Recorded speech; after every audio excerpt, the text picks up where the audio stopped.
Barishal Sherebangla medical হসপিটালের দুর্নীতি কি বন্ধ হবে না, নাকি এভাবেই মারা যাবে প্রতিদিন হাজারো মানুষ? বাড়ি যাবি কবে? জামুরে এই 2-3 দিন পরেই। বাড়ি যাবি আবার আসবি কবে? দেখি যাই, আর আরো 2-3 দিনের মধ্যেই চলে আসবো।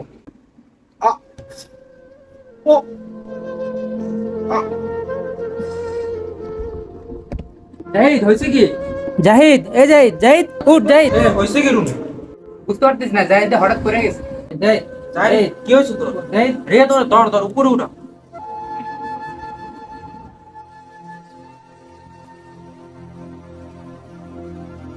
আচ্ছা রিয়াদ, ওর অবস্থা তো মনে হয় বেশি ভালো না, চল ওরে নিয়ে মেডিকেল যাই। আচ্ছা, আমাদের হোস্টেলে আশেপাশে তো শেরেবাংলা মেডিকেলে আছে, তাহলে আমরা চল ওরে নিয়ে শেরেবাংলা মেডিকেলে যাই। তুই একটুখানি ওর কাছে বস, আমি তাড়াতাড়ি যাই রিক্সাটা নিয়ে আসি। তারপর দুই বন্ধু মিলে জাহিদকে নিয়ে যাচ্ছে রাস্তায়। সেখান থেকে রিক্সা করে যাবে হসপিটাল। তবে হসপিটালের রাস্তাটা ছিল অনেক ভাঙা। এই রাস্তা দিয়ে কোনো সুস্থ মানুষ গেলেও অসুস্থ হয়ে পড়বে। এই ভাঙা রাস্তা দিয়ে অনেক কষ্টে তারা হসপিটাল গেল। তারপর তাহের বলল, রিয়াদ, আমি ওরে নিয়ে বসে, তুমি তাড়াতাড়ি যাই, একটা ট্রলির ব্যবস্থা করো, তাড়াতাড়ি একটা ট্রলি নিয়ে আস। আচ্ছা, আমি তাহলে নিয়ে আসতেছি। রিয়াদ চলে গেল ট্রলি আনার জন্য, কারণ তার বন্ধুকে 4 তলায় ওঠাতে হবে। এদিকে রিয়াদের সাথে দেখা হয়ে যায় হসপিটালের স্টাফের সাথে। রিয়াদ একটা ট্রলি চাইল, কিন্তু স্টাফ বলল ট্রলি নিলে হলে নাকি টাকা লাগবে। কিন্তু তখন রিয়াদের কিছুই করার ছিল না। 200 টাকা হাতে দিল, আর সাথে সাথে তাকে একটা ট্রলি দিল। তারা জাহিদকে নিয়ে একটা রুমে রাখলো। আচ্ছা, ডাক্তার আসবে কখন? ডাক্তার তো একটু চেম্বারে গেছে, আসতে একটু লেট হবে। সকাল 10টা থেকে বসে আছি ডাক্তার দেখানোর জন্য, আর এখন 1টা বাজে, কিন্তু এখনো ডাক্তার এলো না।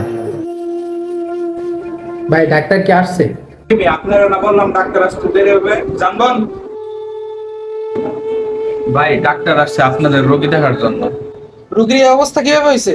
সকালবেলা হঠাৎ করে আমার সাথে কথা বলতেছিল, কিন্তু তারপরে হঠাৎ পড়ে গেছে। আপনারা একজন আমার সাথে আসুন। নিন, এই টেস্টগুলো করে নিয়ে আসুন। চল।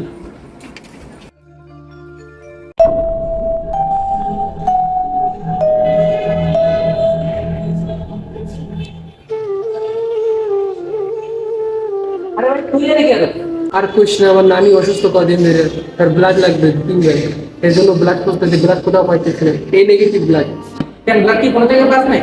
আরে ব্লাড তো পাইছি, ব্লাড ব্যাংক ওই জায়গায়, কিন্তু প্রতিটা ব্লাড ব্যাগে, প্রতি ব্যাগে প্রায় 3000 টাকা। তো এই 3000 টাকা আমি এই 3 ব্যাগ কেমনে নেবো? এটা সম্ভব? কি আর করো, দেখ কোথাও ব্লাড পাস কিনা। আমার আবার একটা বন্ধু অসুস্থ, তার কাছে আমার যাওয়া লাগতো। আমি গেলাম।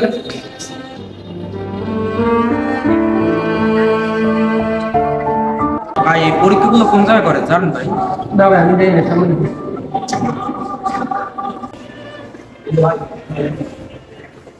ভাই, আপনি কি পরীক্ষাগুলো করাইবেন? হ্যাঁ ভাই, করবো। কোন জায়গাতে করাইবেন? এই মেডিকেল দিবে, কয় নাম্বার রুমে করে তাই না?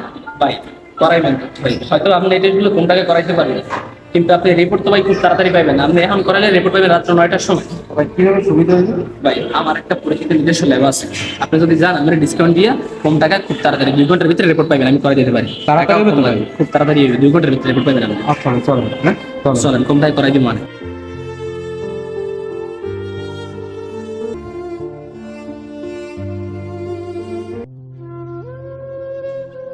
কি ব্যাপার, হাতে তো ঠান্ডা গেলে, এতক্ষণ তো এরকম ছিল না।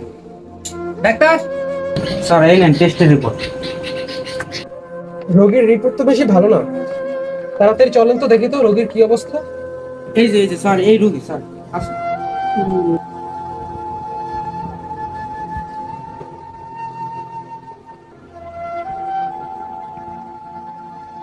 Sorry, he is no more. Jahid একা না, জাহিদের মতো অনেক গরিব রোগী প্রতিদিন মারা যাচ্ছে শুধু সময় মতো চিকিৎসা না পাওয়ার কারণে। শেরেবাংলা মেডিকেল বাংলাদেশের পরিচিত একটা হাসপাতাল। একসময় যেখানে মানুষ চিকিৎসার আশায় আসতো, আজ সেখানে সিন্ডিকেট, দালাল আর দুর্নীতির রাজত্ব। হাজার হাজার গরিব মানুষ, যারা হয়তো লোকজনের কাছ থেকে ধার করে টাকা নিয়ে এসছে চিকিৎসার আশায়, তাদের সেই সামান্য টাকাগুলো চলে যায় দালালদের পকেটে। ভালো চিকিৎসার চেয়ে এখন সেখানে দালালের হাতই বেশি লম্বা। এটাই কি আমাদের দেশের স্বাস্থ্য ব্যবস্থা?